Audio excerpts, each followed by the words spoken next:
Hi, my name is Cindy, and this is Group 1 presenting Institutional Sex Education versus Parental Guided Sex Education in the United States as contrasted with France. Sex education culturally in America is already seen as a controversial topic, but more recently, conversation about sex education for teens who are in the LGBTQ+ community have also arisen. Now there are even more aspects for parents to think about on this already confusing topic that should be taught well. This makes us wonder if these topics are hard and controversial to talk about globally, or if conflicting cultural views are specific to the US. We use France to compare to the United States for this topic, and with this video, we aim to explore the similarities and differences between sex education in the United States as opposed to France, both institutional and through a parental lens. To start, I want to talk about acceptance, unacceptance, and moral issues. I used Pew Research Center, which is a source we have used in class, to compare and contrast 3 topics that I think are relevant to sex education. They are homosexuality, premarital sex, and contraception use. Please keep in mind that these results were published in 2014. We can see that in the US, 37% of the country believe that homosexuality is unacceptable compared to 14% in France. And we see that in the US, 30% of the country believe that premarital sex is unacceptable compared to 6% in France. We also see that in the US, 7% of the country believe that contraception use is unacceptable compared to 4% in France. Jamal will talk about the sociological framework used to examine the issue.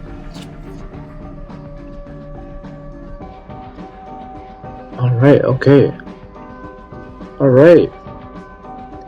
So, currently, there are multiple sociological theories used when teaching sex education.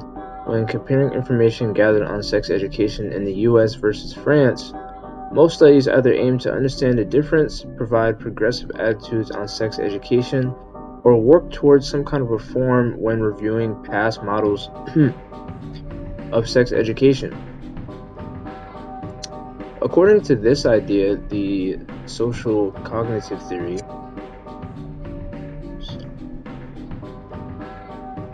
there we go. According to this idea, behavior is governed by the ongoing interaction of personal knowledge, abilities, attitudes, interpersonal connections, and environmental forces. Sexual education programs based on social cognitive theory include behavioral skill practice as well as positive modeling of healthy sexual conduct. So with this sociological theory, building abilities through practice and modeling helps students develop self-efficacy or the conviction that they can modify their habits even when faced with hurdles or barriers. Refusal to engage in unprotected sex functions as an example of this sociological theory.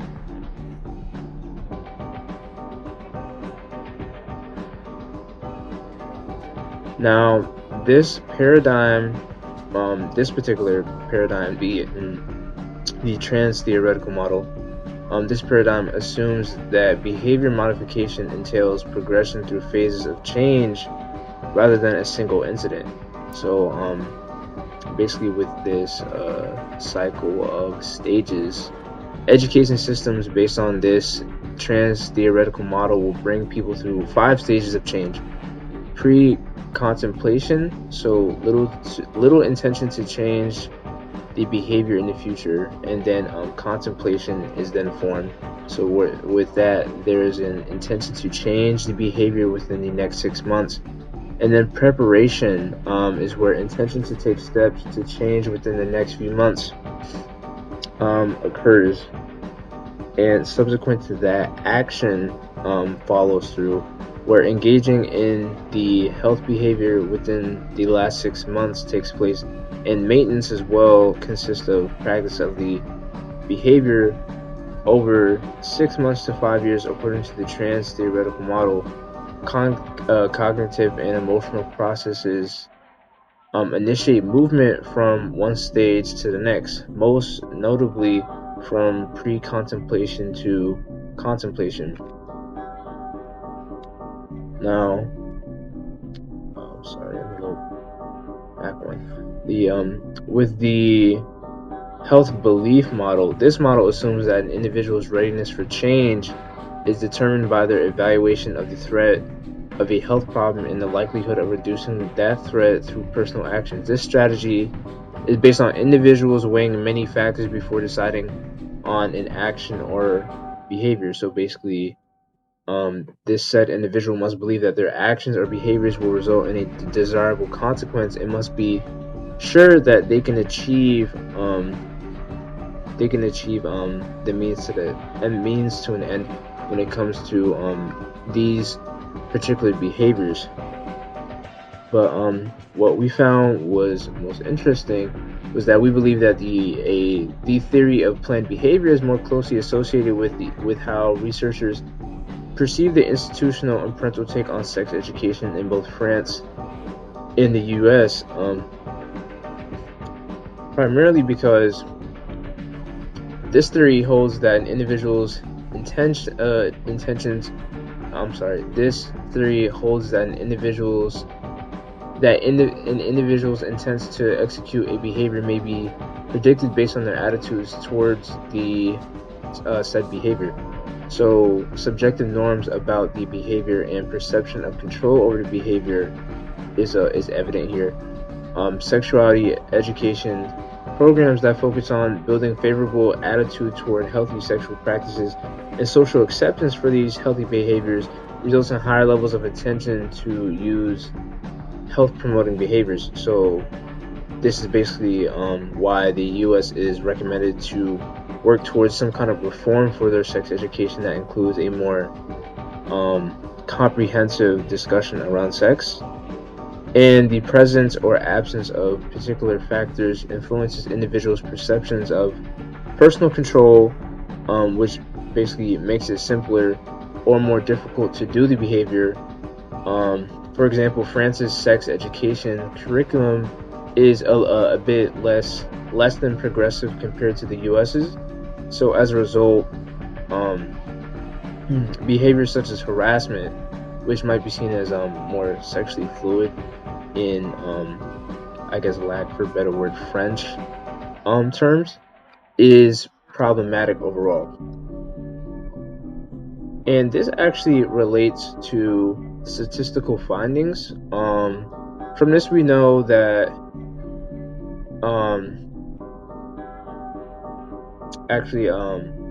from this a statistical finding that was discovered was that the U.S. has approximately 37% of people saying that homosexuality is unacceptable, 23% say that it is acceptable, and 35% say that it isn't a moral issue. This is actually in comparison to France's actual take on homosexuality, as in 14% of people say that homosexuality is unacceptable, 36% say that it is acceptable, and 50% say that it isn't a moral issue at all. From this, we know that France's sex education model is more accepting of homosexuality as well as other LGBTQIA related references versus their US counterpart, which really exemplifies our claim that the theory of planned behavior frames the teaching methods around France's and the US's sex education curriculum. Alrighty, what's up, you guys?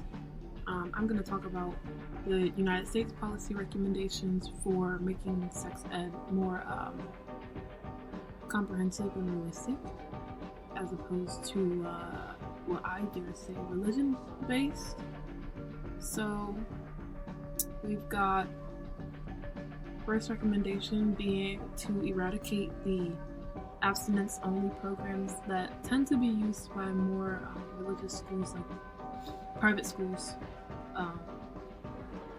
And those abstinence-only programs are very unrealistic, and they honestly waste money that could be used on better resources, such as this. So the Real Education for Healthy Youth Act would increase funding for comprehensive sex ed programs, aka programs that don't only teach you that not having sex could prevent you from getting pregnant, but that contraceptives exist and where to get contraceptives and things like that. So a more realistic approach to teaching sex to young kids, not young kids, but to children who are starting to get to that age. And then we have allocating funds to better places, so that would kind of come with the last slide, enacting that law. And so funding these funding better prevention programs like the teen pregnancy prevention program and the personal responsibility education program would make sex ed more attainable and realistic both in and out of the home, because it would also provide parents with resources that they needed to educate their children about pregnancy and the dangers of pregnancy and what comes with being sexually active. Okay, so let's talk France. More specifically, let's talk sex in France. So before we actually dive into any policies and recommendations to better the sex education for the youth in France, it's important to kind of get the back history or the true reasoning why it's so important to have sex education implemented within the schools, and some issues that could arise when it's solely just parents teaching the child. So for starters, when it comes to France, they are more sexually expressive than American culture, and that doesn't negate the fact that sexism is very prevalent in France. And in one of our articles, it was called France's Everyday Sexism Starts at School. It was brought up how common it is for boys and girls to be exposed to inappropriate, non-consensual touching. And so there was even games like, it was called Ass Day, and this originated from Snapchat, and basically the goal was for boys and girls to grab each other's genitals and they would receive points.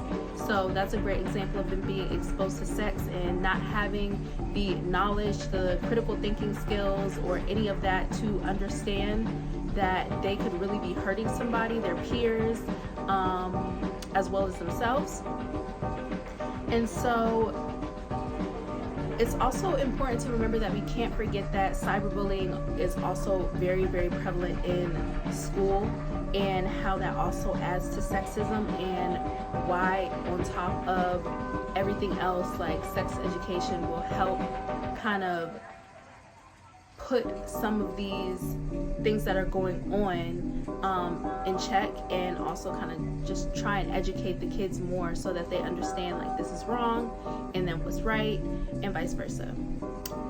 The issue is that with children being exposed to sexual acts at such a young age and not having the proper education, this creates a never-ending cycle.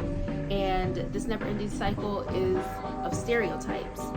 These stereotypes tend to be reinforced also by teachers due to the gender norms within society. So mainstream media, things that's on TV, music that they listen to, and the ideals in the home, all of that kind of stuff plays a big role. And so you're going to constantly have these stereotypes being reinforced to children, and then they're going to start to conform and adapt to those stereotypes.